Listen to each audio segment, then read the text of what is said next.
kuatkan hati. Negeri ini memanggilmu kawan.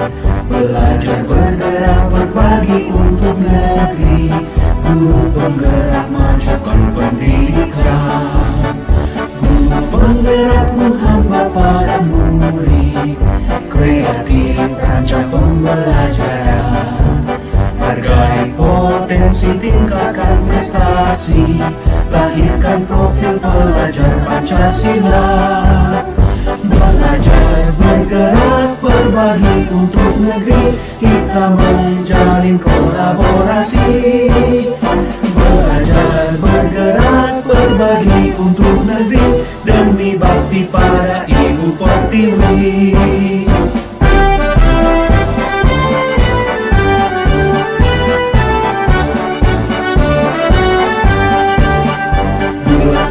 Tekad kuatkan hati. Negeri ini memanggilmu kawan. Belajar bergerak berbagi untuk negeri. Guru penggerak majukan pendidikan. Guru penggerak menghamba pada murid. Kreatif rancang pembelajaran.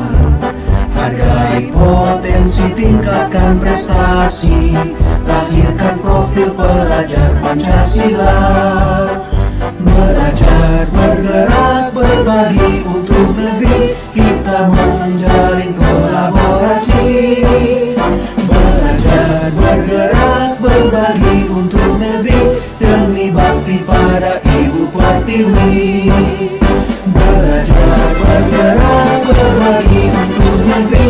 Kita menjalin kolaborasi. Belajar bergerak berbagi untuk negeri. Demi bakti pada Ibu Pertiwi. Demi bakti pada Ibu Pertiwi.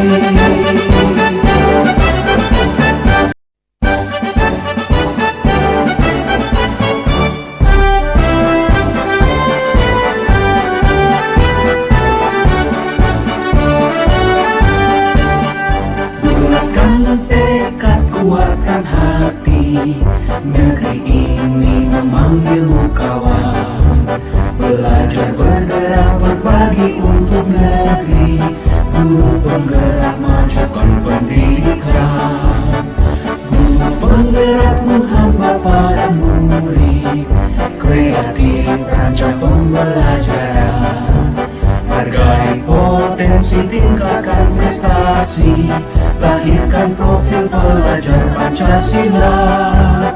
Belajar bergerak berbagi untuk negeri. Kita menjalin kolaborasi. Belajar bergerak berbagi untuk negeri. Demi bakti pada Ibu Pertiwi.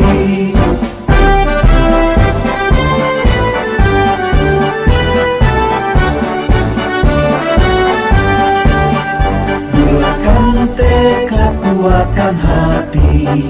Negeri ini memanggilmu kawan.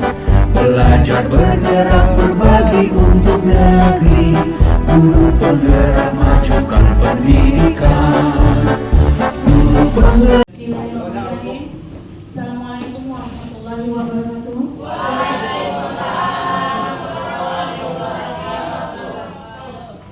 Syukur kehadiran Allah Subhanahu wa Ta'ala karena telah memberikan kesempatan kepada kita semua untuk bisa berkumpul di ruang ini dalam rangka kegiatan diseminasi budaya positif aksi nyata saya. Dan salawat dan salam saya aturkan kepada junjungan kita Nabi besar Muhammad SAW yang telah membawa kita dari zaman kegelapan ke zaman ilmu pengetahuan seperti saat ini. Tak lupa saya mengucapkan terima kasih sebesar-besarnya kepada Bapak Ibu telah berkenan hadir dalam kegiatan saya demi mendukung tugas saya sebagai guru penggerak, di mana saya bertugas untuk menyampaikan atau melakukan diseminasi tentang budaya positif kepada Bapak Ibu sekalian. Saya berdiri di sini bukan berarti saya lebih baik dari Bapak Ibu, bukan. Saya hanya kebetulan belajar lebih dulu di pendidikan guru penggerak tentang budaya positif. Ini kebetulan sudah jam 2, Bapak Ibu baru selesai mengajar, saya tahu Bapak Ibu capek. Nah, sebelumnya kita lihat dulu yang berikut ini. Silahkan berdiri ya Bapak Ibu, kita melakukan pelemasan otot-ototnya dulu.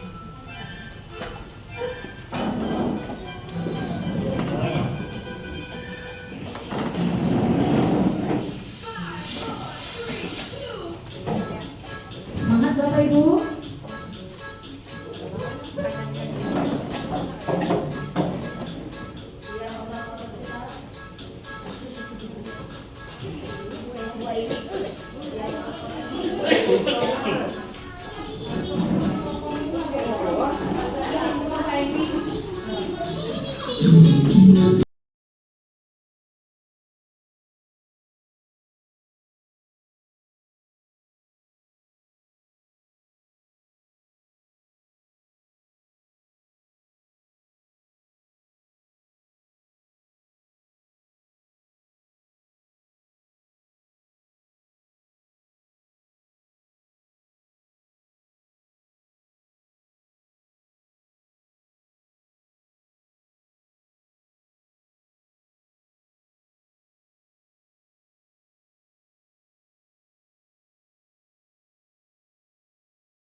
Luar biasa.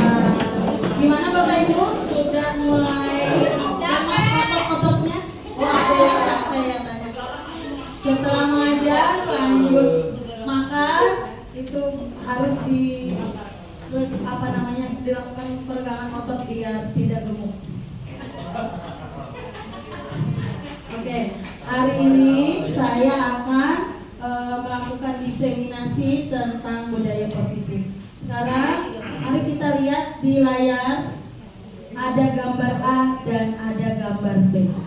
Kira-kira kalau mengamati gambar A, apa yang tersirat di benak Bapak Ibu? Rambutnya berwarna, benar sekali. Yang lain gimana? Dimarahi oleh gurunya. Terus ada lagi? Bajunya keluaran. Apa begini? Tidak mematuhi aturan, benar sekali. Nah, benar sekali, itu merupakan dokumentasi ketika saya menjadi pembina upacara.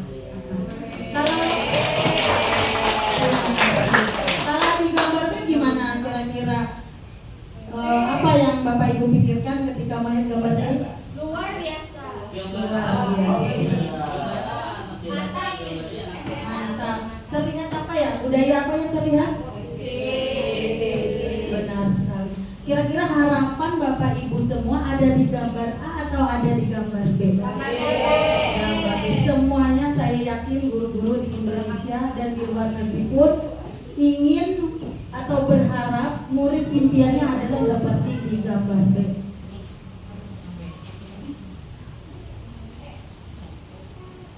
Nah, hari ini kita akan mengenal apa yang dimaksud dengan budaya positif. Latar belakangnya adalah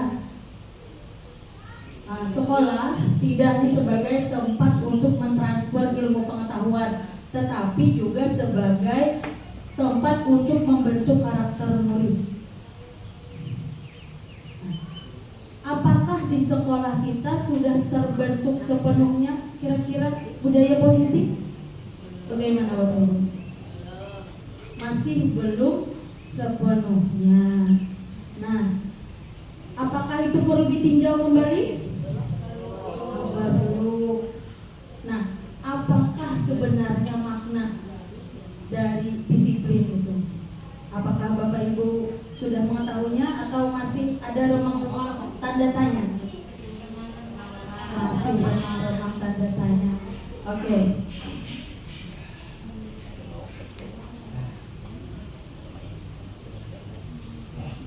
Nah, hari ini kita akan mengenal bersama. Saya akan membantu Bapak Ibu untuk mencari informasi tentang budaya positif. Salah satu upayanya kita mewujudkan budaya positif itu dari kelas kita. Kelas kita merupakan unit terkecil di sekolah ini, di mana budaya positif itu bisa diciptakan, diwujudkan awalnya itu mulai kelas dulu Bapak Ibu. Karena kita di sini kan termasuk sekolah besar, kelasnya juga banyak, ada 23 kelas, di mana sebuah satu kesatuan nanti menjadi yang namanya sekolah. Tujuan kegiatan saya adalah meningkatkan pemahaman Bapak Ibu semuanya tentang budaya positif, kemudian terbentuknya motivasi intrinsik dari murid melalui penguatan keyakinan kelas, kemudian menumbuhkan nilai-nilai profil pelajar Pancasila pada diri murid dan kegiatan pembelajaran.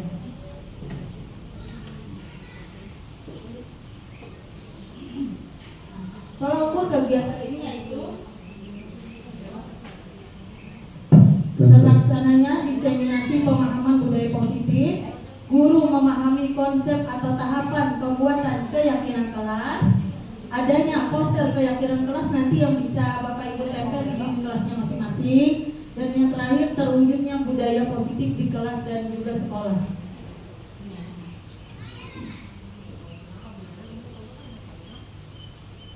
Ini masa tindakan yang akan dilakukan. Sebelum melaksanakan kegiatan ini, saya berdiskusi dulu dengan kepala sekolah mengenai rencana kegiatan. Kemudian saya sudah melaksanakan hari ini dan memberikan penjelasan tentang konsep keyakinan kelas, membuat keyakinan kelas bersama guru dan murid nantinya Bapak Ibu, lalu melakukan observasi, kemudian melakukan refleksi, dan terakhir berdiskusi dengan rekan sejawat untuk melakukan tindakan.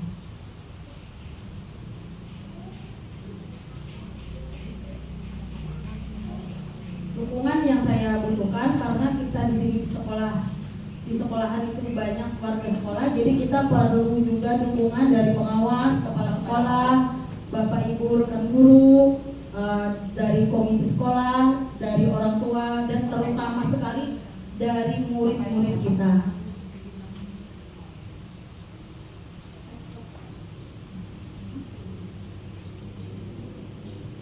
Nah, adapun konsep budaya positif yang akan kita pelajari ada 8.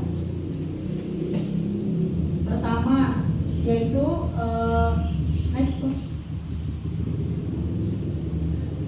pemahaman tentang disiplin dulu, tentang disiplin positif, nilai-nilai kebajikan, lalu kebutuhan dasar manusia, motivasi perilaku, keyakinan kelas, posisi kontrol, dan segitiga restitusi.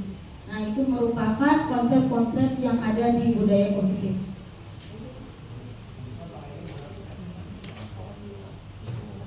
Yang pertama tadi kan pembelajaran paradigma baru.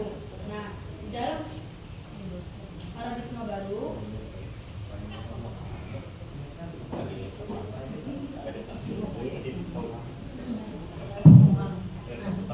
kita di dalam paradigma baru itu saat ini kita kurikulumnya apa Bapak Ibu?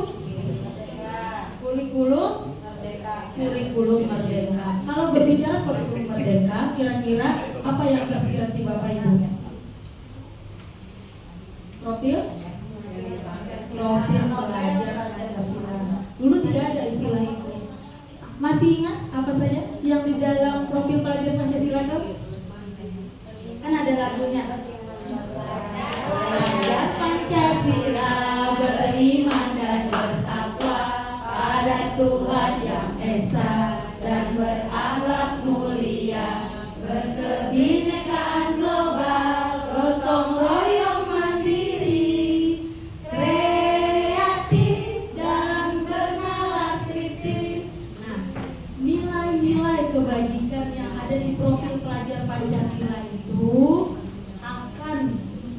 kita wujudkan. Lalu bagaimana cara kita mewujudkannya? Melalui budaya positif. Nah, inilah yang dimaksud dengan paradigma baru. Dulu di kurikulum sebelumnya tidak ada seperti ini. Jadi kita bersyukur ada di kurikulum Merdeka ini. Nilai-nilai kebajikan. Nah, tadi saya menyebutkan bahwa di dalam profil pelajar Pancasila itu tertuang nilai-nilai kebajikan. Dalam arti nilai-nilai kebajikan, mungkin Bapak Ibu bertanya, apa ya nilai kebajikan? Ya tadi profil pelajar Pancasila ada berapa komponennya? Ada. Nah, itulah nilai kebajikan. Nah, sampai sini kira-kira ada yang kurang jelas dulu Bapak Ibu? Kemudian gimana? Ada yang ditanyakan? Ibu, jadi silakan. Silakan kemudian. Di spanduk 3 ada tertulis diseminasi aksi nyata modul 1.4. Apakah yang dimaksud dengan diseminasi itu, Bu? Oh iya, terima kasih. Ya, tadi saya belum menjelaskan tentang diseminasi. Mungkin ini istilah asing bagi Bapak Ibu ya. Kalau dulu yang sering Bapak Ibu dengar mungkin sosialisasi. Diseminasi itu hampir mirip dengan diseminasi. Jadi diseminasi merupakan informasi yang diberikan kepada suatu kelompok. Yang di sini kan kelompok kita dari Kombel SDN 1 Landasan Uli Timur. Saya berusaha memberikan informasi, kemudian tumbuh kesadaran di dalam diri Bapak Ibu, kemudian Bapak Ibu melaksanakannya dan memanfaatkan kegiatan ini tadi. Apa-apa yang telah saya sampaikan, informasi itu dilaksanakan oleh Bapak Ibu begitu. Kemudian gimana? Terima kasih banyak. Jadi kalau dulu mungkin yang lebih familiar sosialisasi. Sekarang di modul 1.4 kami menggunakan kata diseminasi. Karena tujuan diseminasi itu, kalau sosialisasi kan hanya menyampaikan, sedangkan diseminasi itu menumbuhkan kesadaran. Nah, ini nilai-nilai kebajikan tadi sudah saya sampaikan di profil pelajar Pancasila.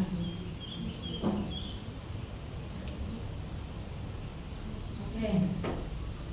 Kalau keyakinan kelas bagaimana Bapak Ibu? Mengapa harus keyakinan kelas? Mengapa bukan peraturan kelas atau kelas? Ada apa Pak?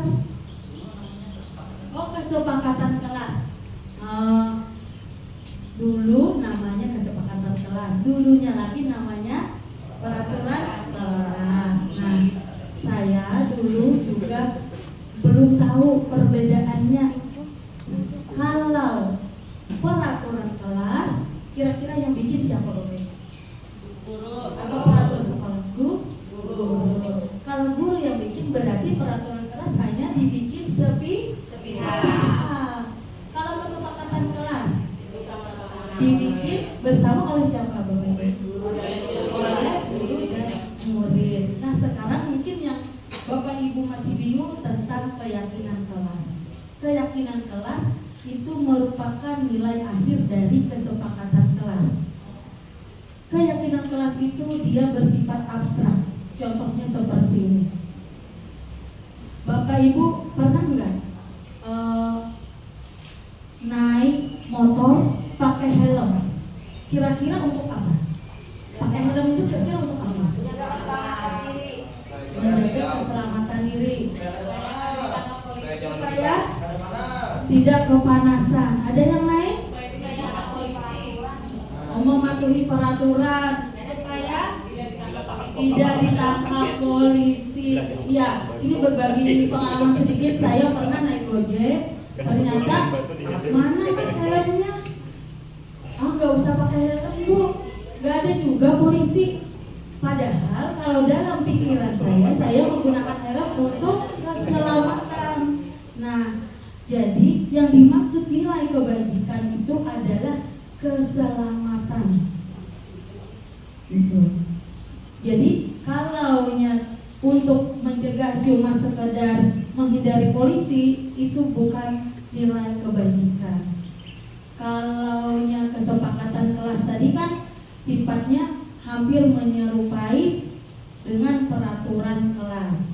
Sedangkan keyakinan kelas adalah nilai yang tumbuh berdasar dari nilai dalam diri murid.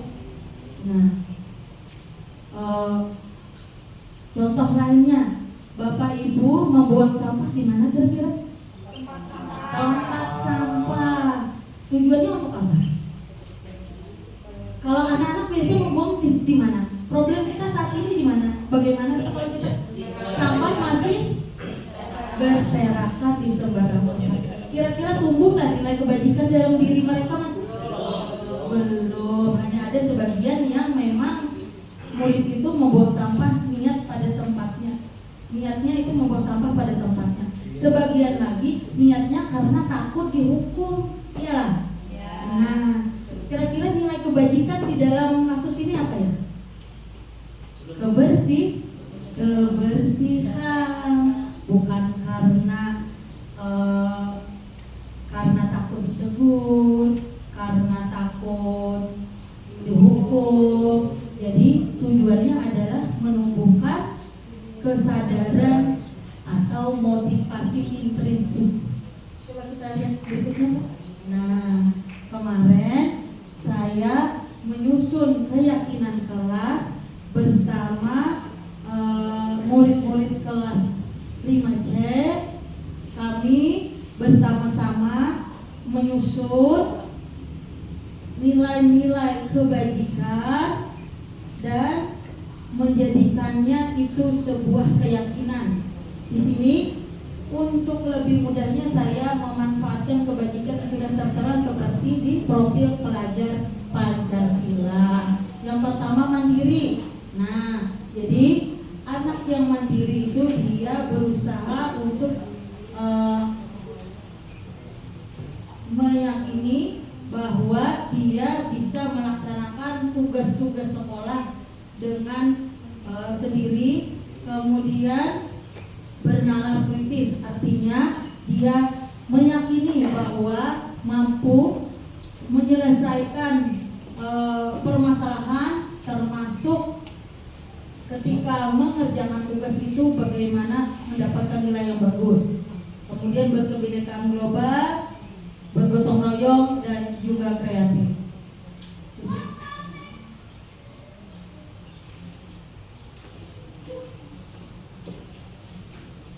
Ini adalah 5 posisi kontrol. Jadi pembahasan yang berikutnya mengenai disiplin positif adalah posisi kontrol. Kita kan sebenarnya bisalah mengontrol orang lain. Bisa, coba Ibu Sari. Coba genggamkan tangan Ibu dulu. Sekarang bantu Bu Nur buka tangan Ibu Sari. Oke. Nah, berhasil tidak? Berhasil. Seandainya ada uang dalam genggaman Ibu Sari, kira-kira bisa nggak dibuka? Tidak bisa. Berarti bisa nggak Ibu Nur mengontrol Ibu Sari?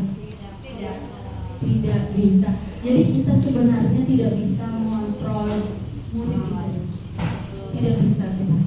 Karena mereka punya pemikiran sendiri. 5 posisi kontrol itu yang pertama sebagai penghukum, kemudian pembuat rasa bersalah, kemudian posisi sebagai teman, yang keempat posisi pemantau atau monitor, dan kelima sebagai posisi manajer. Silakan kita lihat bersama-sama ya. Ini ada video.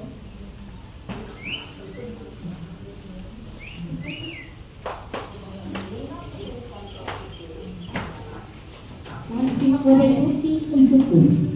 2. Posisi pembuat merasa bersalah. 3. Posisi teman. 4. Posisi pemantau atau monitor. Dan 5. Posisi manajer. Untuk lebih memahami kelima posisi tersebut, mari kita saksikan kasus Naren yang terlambat hadir 20 menit di sekolah dan melihat bagaimana kelima posisi kontrol dalam menghadapi masalah tersebut.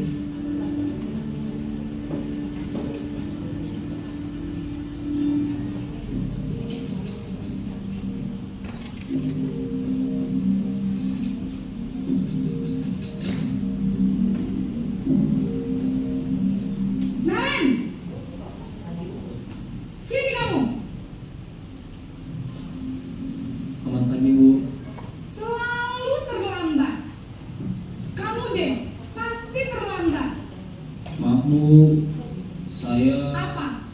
Apa coba? Alasan kamu apa lagi? Kapan sih kamu tidak terlambat? Malas sekali ya kamu jadi anak. saya Dasar pemalas.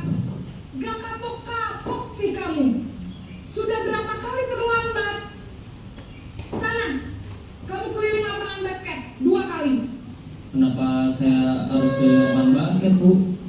Kenapa? Kamu melawan ibu. Berani-beraninya jawab. Sudah terlambat, masih berani jawab pula. Sekarang, keliling lapangan basket 5 kali sekalian. Biar kapok. Cepat. Pergi sana ke lapangan basket. Posisi penghukum biasanya berbicara dengan nada tinggi, menghardik, menunjuk-nunjuk, menyakiti, dan menyindir. Hukuman bisa berupa fisik maupun psikis. Ibu dan bapak guru hebat. Dampak yang terjadi pada murid ketika guru berada pada posisi penghukum adalah murid cenderung akan memberontak, bahkan menyimpan dendam.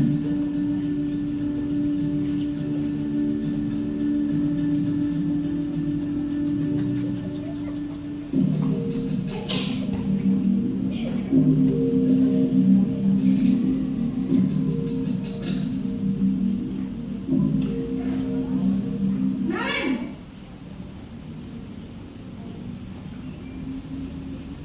Selamat pagi, Bu. Naren. Kamu kenapa terlambat lagi, nak? Ya Tuhan, Naren. Kamu senang ya bikin ibu susah ya? Kalau kamu terlambat lagi, nanti ibu yang ditegur bapak kepala sekolah, nak. Disangka ibu tidak bisa membina kamu. Duh, gimana ini? Maaf, Bu. Duh, Gusti Naren. Kamu suka ya kalau ibu ditegur bapak kepala sekolah?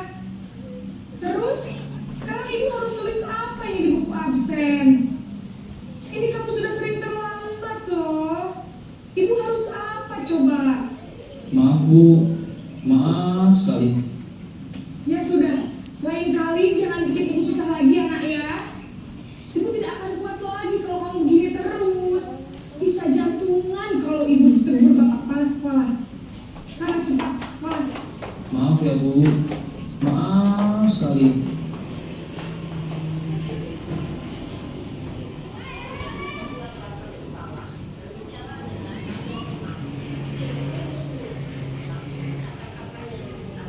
Membuat murid merasa menjadi orang yang gagal, memandang buruk dirinya sendiri, merasa tidak berharga, dan tidak sanggup membahagiakan orang lain. Ketika guru mengambil posisi pembuat rasa bersalah, murid akan menganggap dirinya yang bersalah dan ia akan menyimpan emosi negatif tersebut dalam dirinya.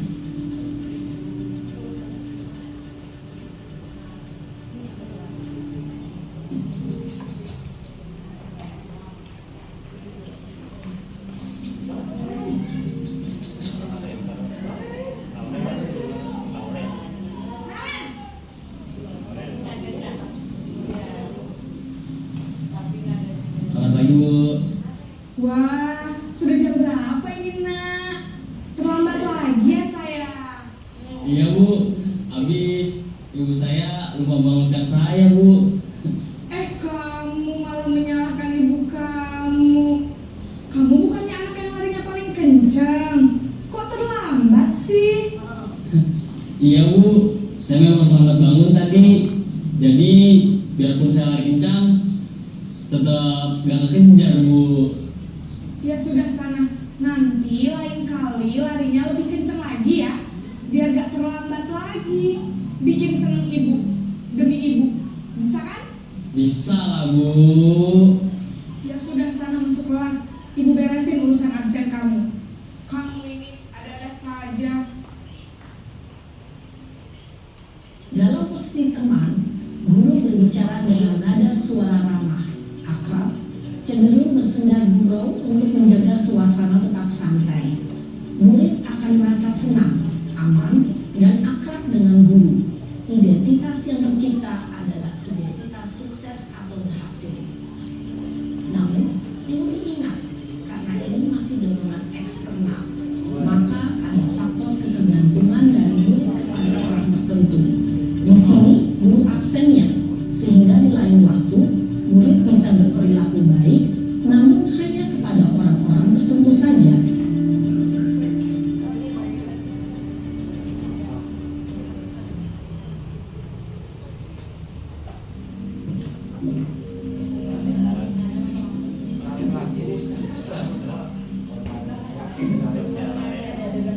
Naren,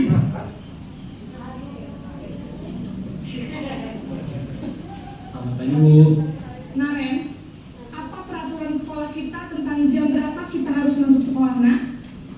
Kita harus di sekolah jam 7 Bu.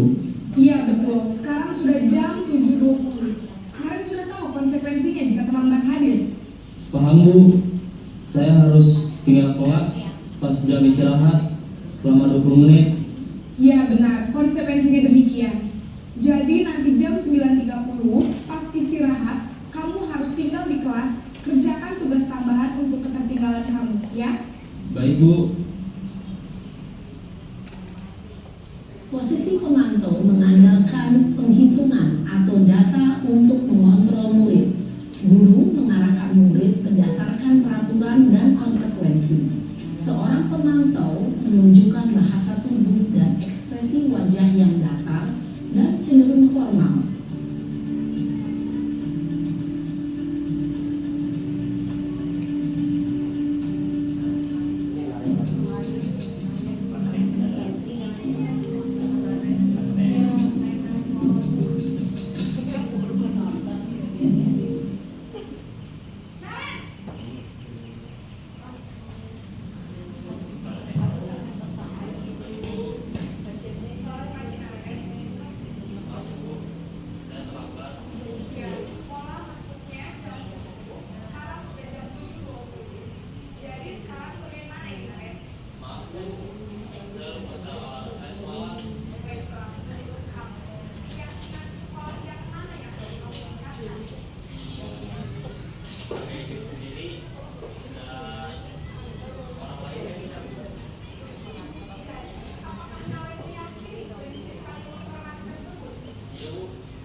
Saya akan coba untuk tidak lupa menyetel alarm saya Bu. Baik, kalau Naren lupa menyetel alarm di rumah, ada orang yang kira-kira bisa bantu mengingatkan tidak? Ada Bu, kakak saya, Kak Emma. Ada lagi selain Kak Emma? Selain Kak Emma, ada ibu saya. Baik, jadi yang mengingatkan Naren adalah Kak Emma dan ibu kamu, ya? Kira-kira akan mulai set alarm kapan nih, Naren? Setelah pulang sekolah, akan segera saya lakukan. Baik, jadi Naren akan setel alarm untuk bangun besok pagi dan akan diingatkan oleh kakak dan ibunda Naren, ya? Ada lagi yang mungkin perlu dilakukan, Naren? Agar tidak terlambat bangun lagi. Tidak ada Bu. Baik, Naren. Terima kasih untuk kerjasama kamu. Sekarang kamu perlu kembali ke kelas untuk belajar. Baik Bu, terima kasih. Posisi manajer adalah posisi Bagaimana video tadi Bapak Ibu? Apakah kasus tersebut pernah kita alami juga? Pernah. Kira-kira Bapak Ibu berlaku seperti yang bagaimana? Apakah sebagai penghukum atau pembuat rasa bersalah atau sebagai teman atau bisa juga sebagai manajer? Terus terang saya selama ini sering sebagai penghukum dan juga sebagai pembuat rasa bersalah. Tetapi setelah mempelajari modul 1.4, saya mulai memahami bahwa apa yang saya lakukan tadi ternyata keliru, kurang tepat. Yang paling tepat adalah posisi yang mana Bapak Ibu? Yang terakhir atau posisi sebagai manajer. Jadi kita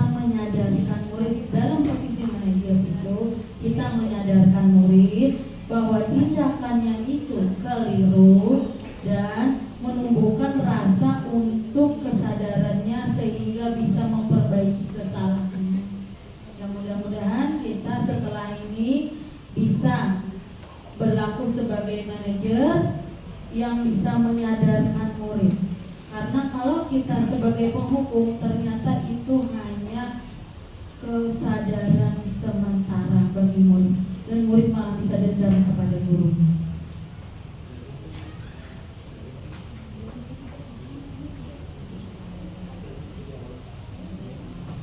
Nah, sampai sini adakah yang ingin ditanyakan? Oke, Bu Susi, silakan. Assalamualaikum warahmatullahi wabarakatuh.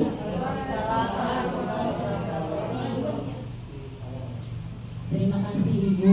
Dari apa yang sudah kita lihat, video yang kita tonton bersama, bahwa yang namanya disiplin positif itu sangat penting kita ajarkan kepada murid. Bahkan penerapannya di sekolah sangat memegang peranan penting. Nah, dari apa yang saya lihat tentang video tadi, saya di sini hanya ingin menanyakan perbedaan antara budaya positif dengan disiplin positif itu seperti apa, Bu? Oh, itu saja. Assalamualaikum warahmatullahi wabarakatuh. Waalaikumsalam warahmatullahi wabarakatuh. Terima kasih Bu Susi, pertanyaannya sangat bagus. Apa yang dimaksud dengan disiplin positif dan perbedaannya dengan budaya positif? Nah, tadi seperti di awal, budaya positif itu ada 8 di dalamnya. Salah satu komponennya adalah disiplin positif. Kalau budaya positif itu adalah lingkungan sekolah kita sudah meyakini nilai-nilai kebajikan itu tertanam dalam diri murid. Nah, tertanam dalam diri murid, kemudian terwujudnya profil pelajar Pancasila. Kemudian kalau disiplin positif adalah bagian dari budaya positif. Disiplin positif adalah penerapan kesadaran dari diri murid. Jadi ibaratnya seperti ini. Kalau disiplin positif itu untuk dirinya, sedangkan budaya positif untuk seluruh komponen di sekolah kita. Bagaimana Bu Susi? Oke. Yang lain bagaimana? Nah, oke. Ini sebentar. Oke Bapak Ibu. Nah, kita sebagai manusia itu sebenarnya memiliki beberapa kebutuhan dasar yang utama, dan inilah yang mendasari perilaku kita setiap hari. Kebutuhan dasar merupakan sesuatu yang kita lakukan untuk mendapatkan apa yang kita inginkan. Seluruh tindakan yang kita lakukan memiliki tujuan, dan semua usaha terbaik yang kita lakukan dalam rangka kebutuhan dasar kita itu agar terpenuhi dengan baik. Ini 5 kebutuhan dasar. Jadi setiap kita melakukan sesuatu itu pasti dasarnya itu adalah dari 5 ini. Yang pertama, kebutuhan dasar kita adalah untuk bertahan hidup, ya Bapak Ibu. Nah, kita bekerja untuk memenuhi kebutuhan ekonomi, itu bagian dasar dari bertahan hidup, seperti makan, pakaian, tempat tinggal, keamanan, dan kesehatan. Yang kedua, kasih sayang. Itu perlu juga, sangat perlu. Kasih sayang dari pasangan, ya. Nah, itu kasih sayang kita semua di sini. Kasih sayang kepada hewan piaraan, kasih rasa diterima, rasa diperhatikan, rasa dipedulikan. Nah, itu merupakan kasih sayang. Yang ketiga, penguasaan. Penguasaan di sini artinya keinginan untuk dianggap, keinginan seperti merasa cantik. Adakah Bapak Ibu ini yang ingin merasa cantik? Atau maksud saya sendiri? Penguasaan terhadap harga diri, kemudian berprestasi, rasa ingin diakui. Nah, itu merupakan bagian dari penguasaan. Yang keempat, kesenangan. Nah, kesenangan di sini seperti ingin bermain, bercanda. Kita lihat sendiri kan anak-anak itu sambil belajar pun mereka kadang-kadang seringan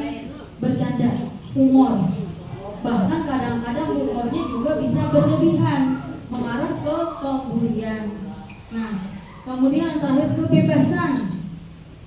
Kebebasan di sini rasa mandiri, kemudian ingin memiliki pilihan, mencoba hal baru, sama seperti pemilu. Nah, pemilu itu kan kebebasan, kebebasan demokrasi memilih calon legislatif sesuai dengan hati nurani Bapak Ibu. Oke, next.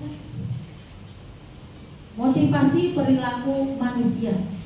Ada 3 hal menurut para ahli. Yang pertama, motivasi perilaku manusia itu untuk menghindari ketidaknyamanan atau hukuman. Kemudian yang kedua, untuk mendapatkan imbalan atau penghargaan. Yang ketiga, untuk menjadi orang yang mereka inginkan dan menghargai diri sendiri dengan nilai-nilai yang dipercaya.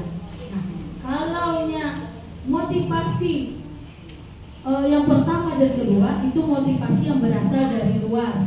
Contoh, Bapak Ibu bekerja di sini, kira-kira motivasinya dari dalam apa dari luar diri?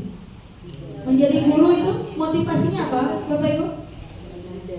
Ada dari dalam diri, ada juga dari luar diri.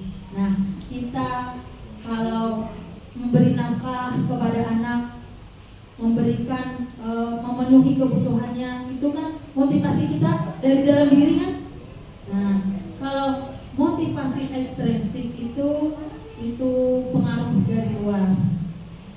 Contohnya kalau motivasi intrinsik kira-kira seperti apa lagi, Bu? Ada yang tahu? Yang dipengaruhi oleh luar. Contohnya pada anak-anak murid kita. Ada yang bisa, Bapak Ibu? Pengalaman kita sehari-hari. Anak hadir ke sekolah, apakah karena dipaksa orang tuanya atau kesadarannya sendiri? Pernah gak Bapak Ibu menemui anaknya malas untuk sekolah? Nggak ada, bahkan di kelas saya sendiri. Dia membutuhkan sebenarnya perhatian lebih untuk bisa datang ke sekolah. Nah, kalau nggak dikasih uang jajan 20.000 misalnya nggak mau sekolah, berarti anak itu masih motivasi intrinsik atau ekstrinsik? Nah, ekstrinsik masih. Dia mau sekolah karena harus uang jajan yang banyak.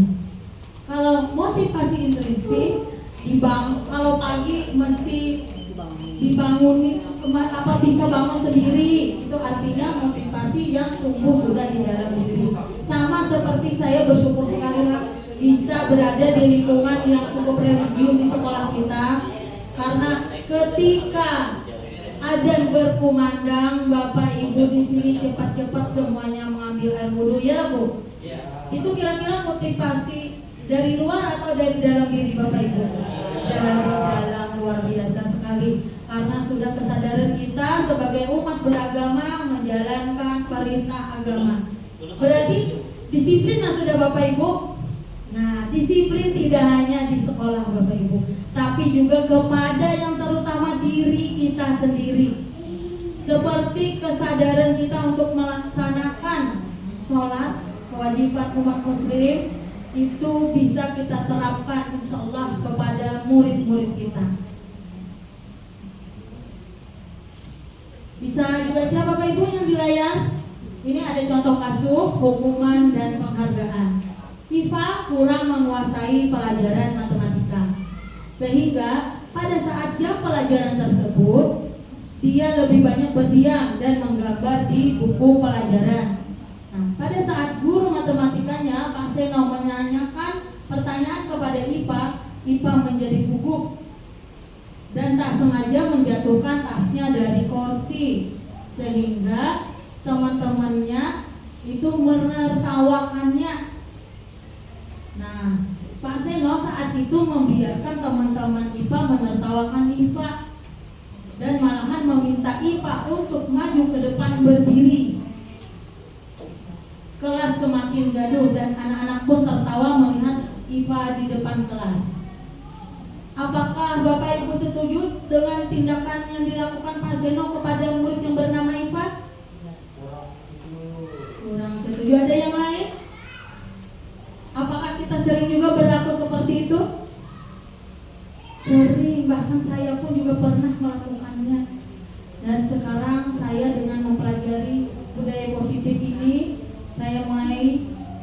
memperbaiki diri, karena kita sebagai guru adalah belajar sepanjang hayat.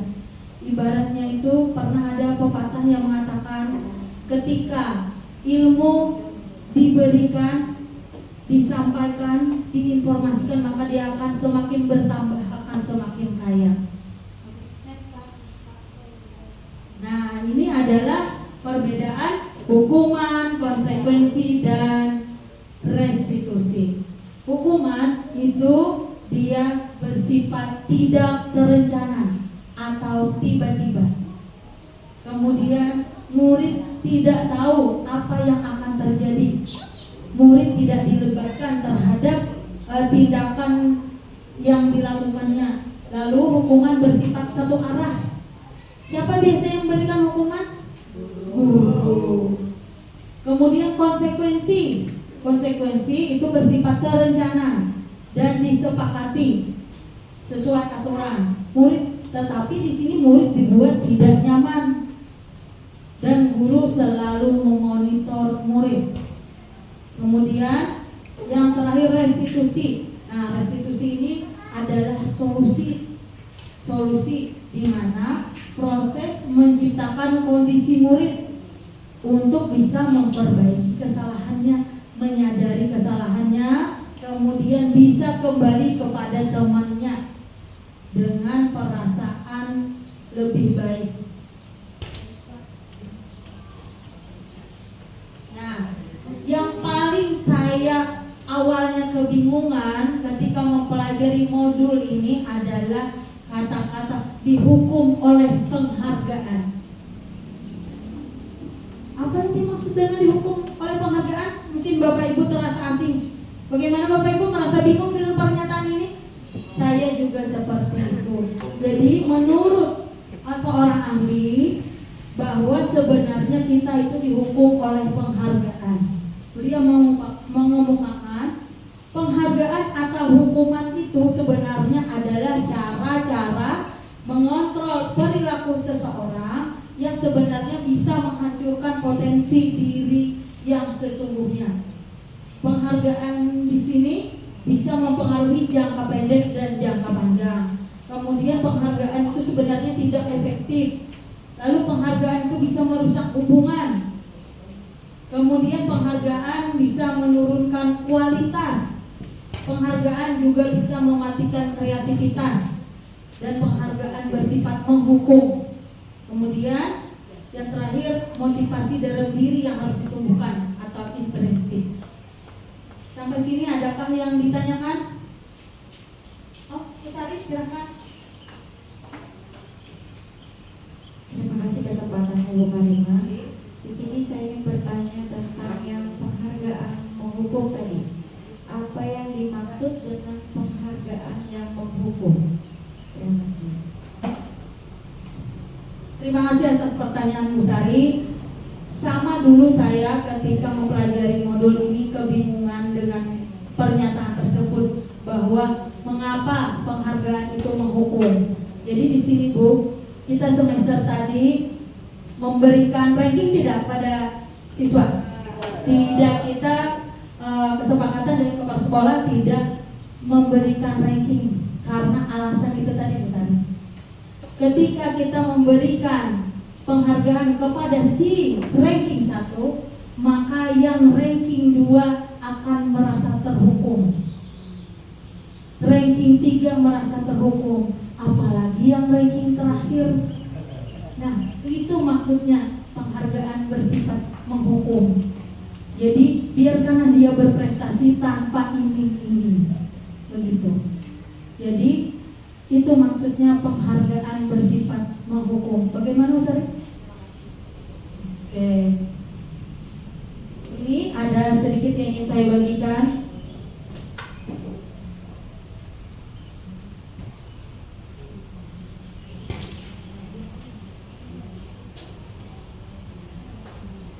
Mohon diisi dulu ya Bapak Ibu.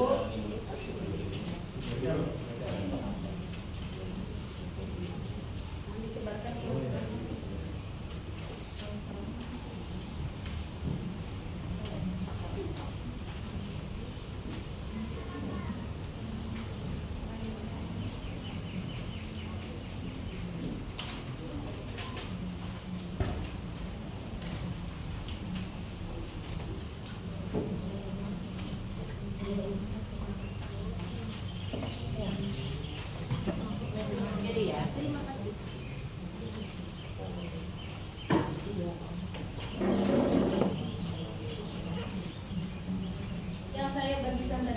Yang saya bagikan tadi adalah tabel mengenai hukuman dan konsekuensi.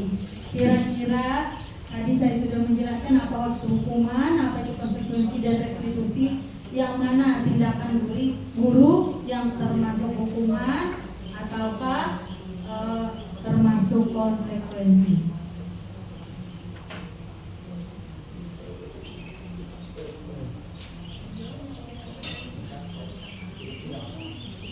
Silakan ditulis dengan kode saja, hukuman H atau K bila itu konsekuensi.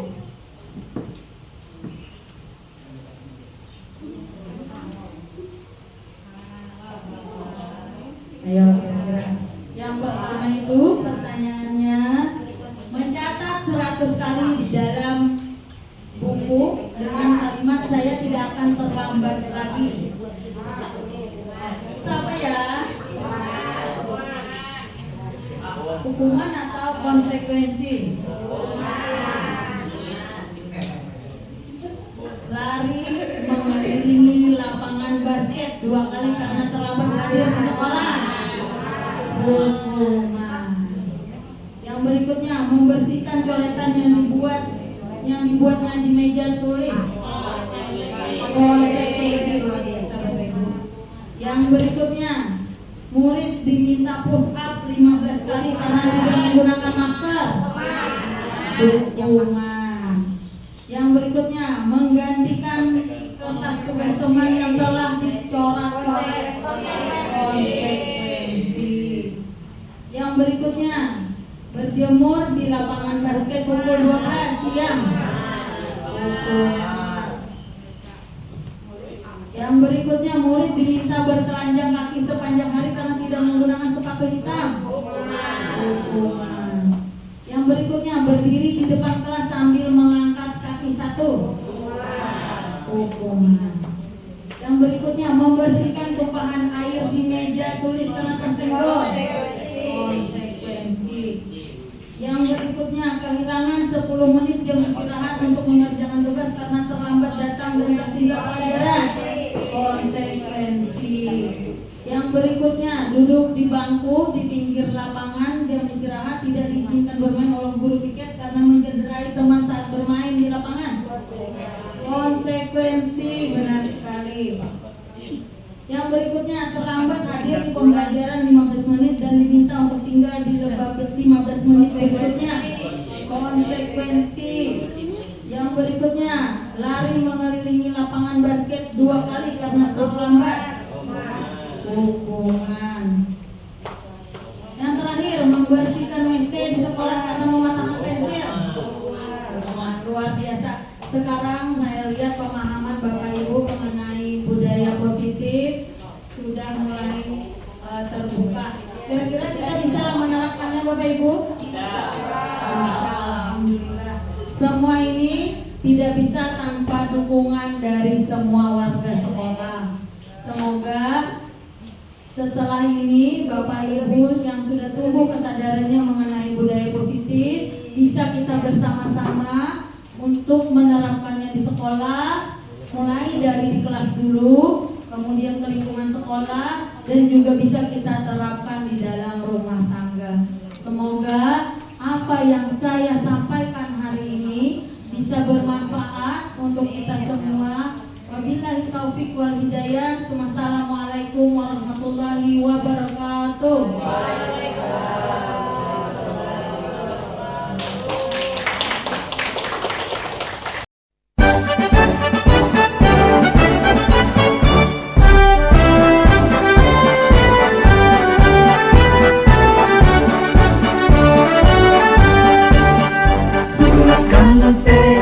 Kuatkan hati, negeri ini memanggilmu kawan.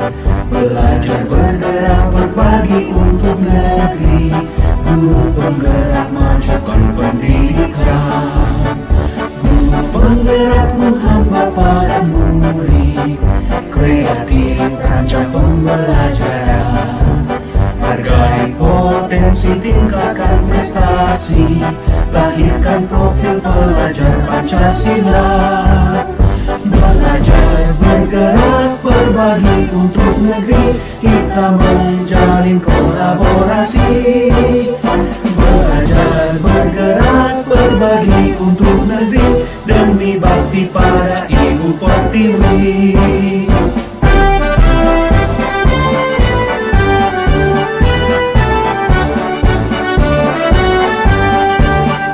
Bulatkan tekad, kuatkan hati, negeri ini memanggilmu kawan. Belajar, bergerak, berbagi untuk negeri, guru penggerak, majukan pendidikan. Guru penggerak menghamba pada murid, kreatif rancang pembelajaran. Hargai potensi, tingkatkan prestasi, lahirkan profil pelajar Pancasila. Belajar, bergerak, berbagi untuk negeri, kita menjalin kolaborasi. Belajar, bergerak, berbagi untuk negeri, demi bakti pada Ibu Pertiwi. Belajar, bergerak, berbagi untuk negeri, kita menjalin kolaborasi. Belajar, bergerak, berbagi untuk negeri, demi bakti pada Ibu Pertiwi. Demi bakti pada Ibu Pertiwi.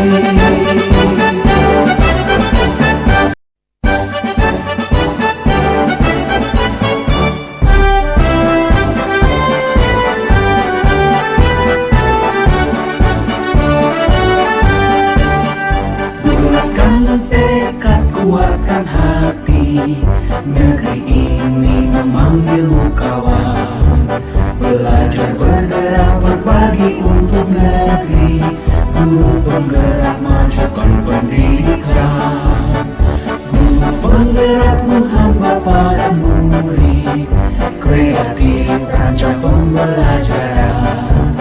Hargai potensi, tingkatkan prestasi. Ya, ini adalah contoh keyakinan kelas yang dibuat oleh Bapak Ibu Dewan Guru yang ditempel di kertas ini, yang mana itu yang pertama ada saling menghargai, kerjasama, aktif, kemudian tentang kebersihan, kejujuran, dan disiplin tentang waktu.